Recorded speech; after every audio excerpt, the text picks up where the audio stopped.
মুসলমান সাহাবাদের দিকে আমাদের আমল কিন্তু আকীদা নিয়ে কথা হচ্ছে, আল্লাহর সাথে বান্দার সম্পর্ক কি হবে ওটার উপরে কথা হচ্ছে। লা ইলাহা ইল্লাল্লাহর অর্থ কি সেটা আমি আপনাদেরকে বুঝাচ্ছি। সাইয়েদনা মুআজ রাদিয়াল্লাহু তাআলা আনহু বসে আছেন, সাহাবাদেরকে বলছেন, আগো মিশরের লোকেরা তো আমাদেরকে এই কথা বলে গেছে। সাহাবারা বলছেন, হুজুর একদম না, আমরা কি মান্নত করতে পারি নাকি? আল্লাহর বান্দা সাইয়েদনা মুআজ রাদিয়াল্লাহু তাআলা আনহু কিবতীদেরকে তাড়িয়ে দেন, এ কিবতীরা, এ মূর্তি পূজারীরা, যাও যাও, আমরা এক আল্লাহর ইবাদত করি, আমরা তোমাদের কথাতে মান্নত করতে পারি না, আমরা তোমাদের কথাতে কোনো মানসিক করতে পারি না। নীল নদী আমাদেরকে পানি দেবে আল্লাহর হুকুমে। কিছু মাস কেটে যায়, লক্ষ্য করা যায় নীল নদের পানি আস্তে আস্তে আস্তে আস্তে কমছে। নীল নদীর পানি কমতে কমতে এত কমে গেল, মানুষের চোখে আসা শুরু হয়ে গেছে। হায় হায়, মান্নতের সময় পার হয়ে গেছে, মুসলমানরা মান্নত করেনি, এদিকে নীল নদীর পানি কমা শুরু।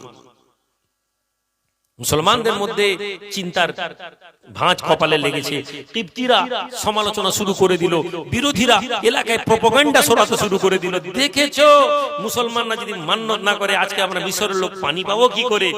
লোকেরা সমালোচনা, চেঁচামেচি। সাইয়েদনা মুআজ ঠিক করলেন যে আর হাতে কন্ট্রোল নেই, এবার আমাকে ওমরকে জানাতে হবে।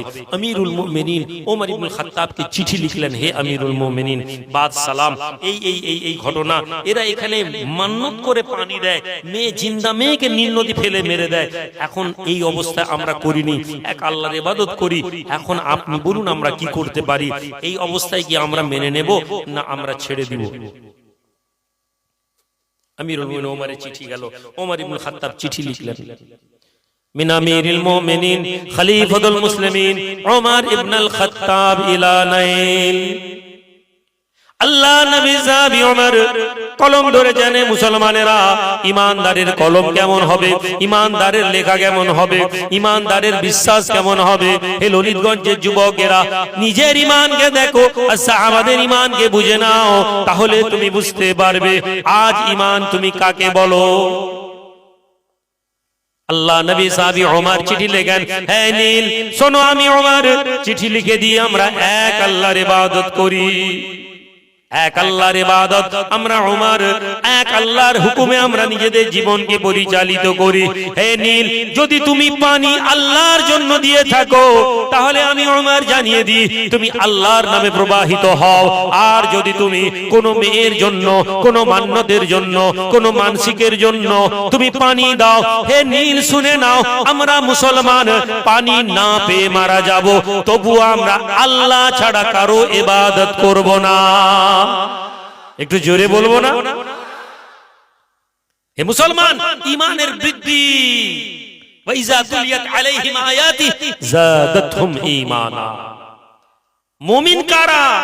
কোরআন বলছে, ইন্নামাল মুমিনুনা আল্লাযীনা ইযা যুকিরাল্লাহ ওয়াজিলাত কুলুবুহুম। যখন তাদের কাছে আল্লাহর কথা আলোচনা করা হয় তাদের অন্তর আল্লাহর ভয়ে ভীত হয়ে যায়। যখন তাদের কাছে কোরআনের আয়াতকে পড়া হয়, ওয়াইজা তুলিয়াত আলাইহিম আয়াতি, যখন তাদের কাছে কোরআনের কথা শোনানো হয়, তাদের ঈমান কি হয়? যাদাতহুম ঈমানা, আল্লাহ তাদের ঈমানকে বাড়িয়ে দেয়। মুসলমানদের কোনো কম্প্রোমাইজ ছিল না, আল্লাহর হুকুমের বাইরে তারা কিছু ভাবতে পারে না। আমরা মুসলমান, ছেলে হয়নি 3 বছর, এখানে গিয়ে ওখানে গিয়ে আলেম মাওলানা পীর সাহেবকে দিয়ে তাবিজ করেছি, বাচ্চা হয়নি। বলছে চল ওই চন্দ্রকোনা একটা মন্দিরের কাছে গেলে ওখানে একটা ছাগল জবাই করে দিলে নাকি ছেলে হয়ে যায়। মুসলমান ওখানে ছুটছে। কোমরের যন্ত্রণা, কোমরের গাঁটের যন্ত্রণা, বলে ওই কান ফুটো করে নিলে কোমরের ব্যথা ভালো হয়ে যাবে। মুসলমান গিয়ে কান ফুটো করে নিচ্ছে। কি রে কান ফুটো? খুব যন্ত্রণা। এই জন্য তুমি একটা যন্ত্রণাকে সহ্য করতে পারোনি, তুমি নিজেকে ইমানদার মনে করছো, তুমি নিজেকে মুমিন মনে করছো। আল্লাহ নবী বলছেন, হে মুআজ, উটের উপরে রাসূলুল্লাহ যাচ্ছেন, সাহাবী যাচ্ছেন, মুআজ রাদিয়াল্লাহু তাআলা, এই মুআজ যার কথা বলছি, উটের পিঠে যেতে যেতে যেতে যেতে নবী বলছেন, হে মুআজ, আতাদরি মা হাক্কুল ইবাদ আলাল্লাহ ওয়া মা হাক্কুল ইবাদ আলাল্লাহ, আতাদরি মা হাক্কুল ইবাদ আলাল্লাহ। হে মুআজ, তুমি কি জানো আল্লাহর হক কি বান্দার উপর? বান্দার হক কি আল্লাহর উপরে এবং আল্লাহর হক কি বান্দার উপরে? আল্লাহ নবী সাহাবী মুআজ বলছেন, ইয়া রাসূলুল্লাহ আমি জানি না, আল্লাহ এবং তার রাসূল বেহতর জানেন। নবী বলছেন, হে মুআজ শোনো, বান্দার হক হচ্ছে আল্লাহর প্রতি, সে আল্লাহ ছাড়া কাউকে মানবে না, সে আল্লাহ ছাড়া কারোর সাথে শিরক করবে না, অর্থাৎ আল্লাহকেই সে সবকিছু মনে করবে। আর যে বান্দা এই কথা নিয়ে জীবন কাটিয়ে দিতে পারে, যে বান্দা আল্লাহর ইচ্ছাতে নিজের ইচ্ছা মনে করে, রাদাইতু বিল্লাহি রাব্বাও, এই কথাকে সে মেনে নেয় অন্তর থেকে, সে বলে যে আল্লাহর সিদ্ধান্তে, আল্লাহর রাজিতে আমরা রাজি। নবী বলছেন, ওমা হাক্কুল্লাহ আলাল ইবাদ, আল্লাহর হক কি বান্দার প্রতি জানো? যে বান্দা এই কথা বলবে আল্লাহ ছাড়া কাউকে শিরকের গুনাহ করবে না, এই মুআজ শোনো, আল্লাহ তাকে জান্নাত দান করবেন। লা তুশরিক ইয়া মুআজ, হে মুআজ তুমি আল্লাহ ছাড়া কাউকে শরীক করো না। যদি তোমাকে কেউ কতল করে দেয়, কাতালতা আও হাররাকতা, তোমাকে কেউ যদি কতল করে দেয়, কেউ যদি তোমাকে আগুনে পুড়িয়ে দেয়, তবুও তুমি আল্লাহ ছাড়া কারো নাম নিজের মুখে নেবে না। মুসলমান, তোমার আমার ইমানের অবস্থা আজকে কি এ ব্যাখ্যা করার দরকার নেই, হক কথা বলার হিম্মত নেই। কিছু কথা বলতে গেলে বলছি এটা বলে দিলে যদি ঝামেলা হয়ে যায়। আজকে বিভিন্ন এলাকায়, পশ্চিমবঙ্গের বাইরে বিভিন্ন এলাকায় মুসলমান ছেলেরা, উড়িষ্যাতে, দিল্লিতে আপনারা দেখছেন কত মুসিবতের মধ্যে আছে, কত বিপদের মধ্যে আমরা আছি। প্রশ্ন, এই বিপদ আমাদেরকে কেন দেওয়া হচ্ছে? এই মুসিবত কেন হচ্ছে আমাদের উপরে? এর জবাব যদি দেখি তাহলে আমরা বুঝতে পারবো যে আমরা দিন থেকে অনেক দূরে সরে গেছি। আজ ইসলামে নামাজ, রোজা, হজ, যাকাত ছাড়া আমাদের কাছে ইসলাম বলতে আর কিছু নেই। একজন যুবক ধর্ম বলতে ব্যবসার জায়গায় বসে সে ধর্ম কি জানে না, রাস্তায় যখন বেরিয়ে যায় সে ধর্ম কি সে জানে না। সে ধর্ম বলতে এই জলসার মজলিসকে ধর্ম মনে করে, সে মনে করে মসজিদে গিয়ে নামাজ পড়াটা ধর্ম। সে রাস্তা দিয়ে যখন যায় তার চোখ ঠিক থাকে না, ও জানে না যে রাস্তা দিয়ে চলার টাইমে তাকে ধর্মটা মানতে হবে। ও ব্যবসা করতে গেলে ওকে মানতে হবে ধর্ম কি। বাপ মরে গেছে, দুই ছেলে, বড় ভাই ক্ষমতা আছে, ও জানে না ধর্মের ভিত্তিতে দাঁড়িয়ে ছোট ভাইয়ের হক দিতে হবে, ও জানে না। ছেলে বড় হয়ে গেছে, বাপকে সারাদিন চেঁচাচ্ছে, ও জানে না ধর্ম কি। ধর্ম ওর বাপের বিরুদ্ধে আওয়াজ করা নিষেধ করেছিল, ও জানে না। এমন হতভাগা ছেলেও তো দুনিয়ার জমিনে আছে যারা মা বাপের গায়ে হাত পর্যন্ত তুলে দেয়। আছে না নেই ভাই? এমন বদনসিব ছেলে আছে না নেই? হুজুর কিবলা আব্বাজান একটি বাড়িতে গেছেন তদবির করার জন্য। তদবিরে বসেছেন, খুব অসুস্থ লোক। তদবির বসে খালি বলছে, হুজুর ঘর বন্ধ করে দেন, ঘর বন্ধ করে দেন, ঘর বন্ধ করে দেন। তারপরে বসে আছে, ছেলেরা বসে আছে। হঠাৎ বললেন, আচ্ছা বাবা, তোমার বাপ, তোমার দাদা দাদি কোথায়? চুপ করে আছে, বলে হুজুর দাদা তো নেই, দাদা তো নেই, ইন্তেকাল করেছে। দাদি কোথায়? বলছে দাদি অন্য জায়গায় আছে। পরে খবর নেওয়া গেল, ওর বাপ ওর মাকে মেরে ঘর থেকে বার করে দিয়েছে। দুনিয়ার জমিনে হাত পা কুকড়ে মরে যারা মা বাপের উপর জুলুম করবে, হে যুবক তুমি জেনে নাও, মৃত্যুর আগে তোমাকে দুনিয়ার জমিনে শাস্তি দেওয়া হবে। মৃত্যুর আগে দুনিয়ার জমিনে তোমাকে শাস্তি দেওয়া হবে। নবী বলছেন, হে মুআজ তুমি শিরকের গুনাহ করো না। মুআজ রাদিয়াল্লাহু তাআলা আনহু, ওমর রাদিয়াল্লাহু তাআলা চিঠিটা লিখলেন, লিখে বললেন, হে নীল, আমরা আল্লাহর ইবাদত করি, তুমি যদি আল্লাহর হুকুমে নদী প্রবাহিত হও তাহলে হও, আর যদি মনে করো মেয়ের জন্য তুমি নদী প্রবাহিত হবে, আমরা কোনো মেয়েকে মান্যত করে তোমার কাছ থেকে পানি চাই না, তাতে মরতে হয় মরে যাব। এই কথা বলে চিঠি লিখে খাম দিয়ে স্ট্যাম্প লাগিয়ে বললেন, যাও নীল নদী গিয়ে ছুঁড়ে দাও। মুসলমান যুবকেরা, জওয়ানেরা, ইসলামের ইতিহাস যদি তোমরা না জানো, ইসলামের ইতিহাস যদি তোমরা না পড়ো, তোমাদের ঈমান বৃদ্ধি হওয়া সম্ভব হবে না। সাহাবাদের জীবনী তোমাদেরকে জানতে হবে।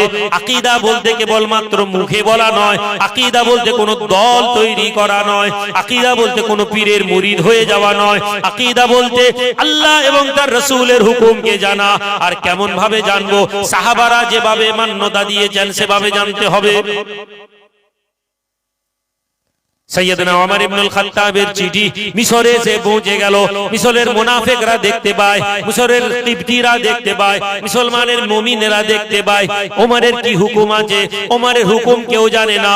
ওমরের হুকুম হচ্ছে চিঠিটা নদীতে ফেলে দাও। সন্ধ্যাবেলা ওমর ইবনুল খাত্তাবের চিঠি নিয়ে গভর্নর মুআজ এসেছেন। এই নীল, ওমরের চিঠি এলে বলে নদীতে ফেলে দিয়েছেন। যেই নীল নদীতে ফেলে দিয়েছেন, এমন সময় কিছু লোকেরা হাসছে, বলছে মুসলমানদের নেতা মদিনা থেকে চিঠি দিয়েছেন নীল নদীকে। মান্নত করতে বলেছিলাম, মান্নত করেনি, চিঠি দিয়েছে। হাসাহাসি করছে। ইমানদার মুসলমানদের মুখটা ছোট হয়ে গেছে। কখনো কখনো আল্লাহ মুসলমানদেরকে পিছিয়ে দেন, একটু অসম্মানিত করেন। তারা যখন ওই সময় তাদের ঈমান পরীক্ষা করা হয়, তারা বলতে থাকে আমরা আল্লাহর প্রতি রাজি আছি। এরপরে আল্লাহ তাদের সম্মানকে বাড়ান। রাতের সন্ধ্যাবেলা চিঠি ফেলে দেওয়া হয়েছে। সারা রাত মুআজের চোখে ঘুম নেই। কি হবে? বিদেশ জায়গা, এখানে মুসলমানরা নতুন নতুন ঈমান এনেছে। মিশরের লোকেরা এই নতুন নতুন কলমা পড়েছে। এখন যদি পানি না হয়, খরা হয়ে যায়, এরা তো আবার ইসলাম থেকে বেরিয়ে যাবে। সন্ধ্যাবেলা রাত কেটে যায়, ফজরের আযান হয়, মুআজ্জিন আযান দেন, সালাতু খায়রুম মিনান নাওম। মুসলমানেরা ধীরে ধীরে বাড়ি থেকে বেরিয়ে নামাজের মধ্যে মসজিদে যায়। নামাজ শেষ হয়ে গিয়েছে, মুসলমানেরা কেউ মসজিদ থেকে বেরিয়ে বাড়িতে গিয়েছে। সাইয়েদনা মুআজ মসজিদ থেকে বেরিয়ে নিজের হুজরাতে বসে তাসবিহ পড়ছেন। একটু আলো হয়েছে, সকাল হয়েছে, ফর্সা হয়েছে। এমন সময় মুআজের কানে আসে চিৎকার করে কিছু মানুষ তাকবীর দিচ্ছে, কিছু মানুষ লা ইলাহা ইল্লাল্লাহ পড়ছে, কিছু মানুষ আল্লাহর তাসবিহ পাঠ করছে। চিৎকার দিয়ে মুসলমানেরা তাকবীর দিচ্ছে। কি ব্যাপার? আস্তে আস্তে দরজা খুলে বেরিয়েছেন সাইয়েদনা মুআজ রাদিয়াল্লাহু তাআলা আনহু। ডানে বামে ঘুরতে ঘুরতে দেখছেন নীল নদের পাড়ে লোকেরা লম্বা হয়ে দাঁড়িয়ে আছে। ওইখান থেকে তাকবীর আসছে। মুআজ গুটি গুটি পায়ে নীল নদের কাছে পৌঁছে দেখছেন গতকাল রাতে ওমরের চিঠি যেখানে পড়েছিল, সেই চিঠি পড়ার পর থেকে রাত থেকে সকাল পর্যন্ত এক ধাপে 8 ফুট উপর দিয়ে পানি প্রবাহিত হচ্ছে। একটু জোরে বলা যাবে না? হে মুসলমান, তোমরা যদি আল্লাহর প্রতি ঈমান আনো, আল্লাহ বলছেন তোমাদেরকে কি করা হবে? পরীক্ষা নেওয়া হবে। তোমাদেরকে পরীক্ষা নেওয়া হবে, কিন্তু তোমাদেরকে কখনো ব্যর্থ করা হবে না। কাদ আফলাহাল মুমিনিন, মুমিনরা সফল কাম। যারা আল্লাহকে মেনে নিয়েছে, যারা আল্লাহর প্রতি ঈমান এনেছে, ওরা কখনো ব্যর্থ হতে পারে না। দুনিয়াতে ওখানে কখনো কখনো ওরা পরাজিত হবে, দুনিয়ার চোখে ওদেরকে কখনো কখনো পিছনে ফেলা হবে, কিন্তু না, ওদেরকে অপমানিত করা হবে না, ওদেরকে অসম্মানিত করা হবে না। সাইয়েদনা মুআজ রাদিয়াল্লাহু তাআলা আনহু ঈমানের দৃষ্টান্ত, কলমা পড়া যারা ঈমান আনেনি, ওই ঘটনাতে তারাও ঈমান এনেছে। আমার ভাইয়েরা, আল্লাহর প্রতি বান্দার সম্পর্ক এটা হবে যে সে আল্লাহর প্রতি বিশ্বাসপূর্ণতার সাথে রাখবে। আর নাম্বার 2, বান্দার সাথে আল্লাহর সম্পর্ক এটা হবে, বান্দা যখন আল্লাহর প্রতি তাওয়াক্কুল করবে, তখন ওই বান্দাকে আল্লাহ কখনো অসম্মানিত করবে না। দামেস্কের একজন যুবক ছেলে কি করেছে না, এলাকায় বড় আলেম, পড়াশোনা করেছে, কিন্তু ওর কোনো চাকরি নেই। ও কি করছে, এদিকে সেদিকে ঘুরছে, পায়নি। একজন বলল যে ভাই, দামেস্ক থেকে একটু বাইরে চলে যাও, তুমি কিছু চাকরি করবে। হে যুবক, এবার তোমাকে বলছি, আল্লাহর প্রতি যখন তুমি তাওয়াক্কুল করে আমালি জিন্দেগি আনবে, কি পাবে? আজ তুমি সামান্য 20টা টাকা, 50 টাকা, 100টা টাকার জন্য তুমি মিথ্যা বলো। তুমি আলু ব্যবসা করো, আলু চাষ করো, তুমি আলু 200 টাকা আলু বিক্রি করতে গিয়ে 10 টাকা বাড়তি নেওয়ার জন্য তুমি 4টা মিথ্যা বলো। তুমি মনে করো 10 টাকা লাভ করে নিলাম। শুনো মুসলমান, তোমার জন্য আল্লাহ পাক একটি নির্ধারণ করে দিয়েছেন, তোমার অন্তরে জবানে মিথ্যা থাকবে। ওই যুবক, ওই জওয়ান ঘুরছে, পয়সা নেই, খেতে পাইনি, 3 দিন ধরে একটা নতুন শহরে খাওয়ার কোনো জায়গা নেই। এমন সময় সে কি করলো না, রাতের বেলা ভোরবেলা নামাজ পড়তে মসজিদে যাচ্ছে, এমন সময় দেখে একটা বেগুনি রঙের থলেতে কিছু একটা পড়ে আছে, তুলে খুলে দেখে একটা দুর্দান্ত দামি গলার নেকলেস, অনেক দাম। 3 দিন খাওয়ার নেই, দেখেই মনের মধ্যে মনে মনে হচ্ছে যে আমি 3 দিন খাইনি, আল্লাহ মনে হয় আমাকে দিয়েছে। এই যুবক, কখনো কখনো তুমি মুসিবতে থাকলে তোমাকে কিছু সাহায্য করা হবে, তোমাকে কিছু রাস্তা দেওয়া হবে।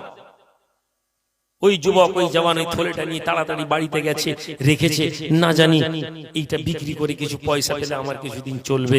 এমন সময় ফজরের নামাজের সময়, নামাজ শেষ হওয়ার পর একজন বৃদ্ধ মানুষ দাঁড়িয়েছে, দাঁড়িয়ে চিৎকার দিয়ে বলছে, হে আল্লাহর বান্দা, আমি একজন মুসাফির, আমার একটা মূল্যবান গলার হার হারিয়ে গেছে, যেটা বেগুনি রঙের থলের মধ্যে রাখা আছে, পুরো বর্ণনা দিচ্ছে। তোমাদের মধ্যে কেউ যদি পাও আমাকে দাও, আমি তোমাকে 100 দিরহাম তোমাকে আমি নজরানা দিব। কত দিরহাম? 100 দিরহাম। তার মানে ওটার দাম কত এবার বুঝে নেন।